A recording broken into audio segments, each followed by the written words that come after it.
Sur cette plage de Palavas-les-Flots, c'est un petit plaisir pour Raymond, faire bronzette avec une cigarette. Pour moi, c'est une détente. Si j'étais sûr d'attraper une amende, je m'abstiendrais de fumer. Mais sinon, oui, je fumerais, oui. À partir du 1er juillet, il risquera une amende de 135 €. Alia a 8 ans et s'en réjouit. Super!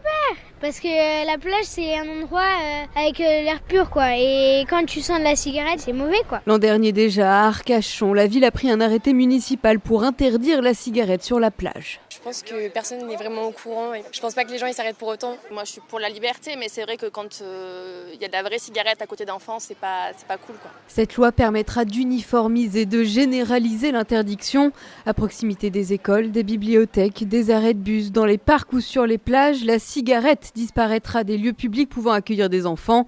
Dans ce parc parisien, c'est une mesure évidente pour certains parents. Je pensais déjà que c'était déjà le cas en fait. Je m'en réjouis parce que je ne supporterais pas en fait qu'on fume à côté de mon petit garçon. Une mesure de santé publique pour ne plus banaliser le tabac. Ça permet à toute la famille de ne pas être entraînée dans le tabac et en particulier aux jeunes de ne pas voir en effet des adultes qui fument, ce qui leur permet aussi de dénormaliser le tabac. Ces restrictions ne concernent pas les cigarettes électroniques, mais d'ici 2026, la ministre de la Santé souhaite abaisser le taux de nicotine dans les liquides et le nombre d'arômes autorisés.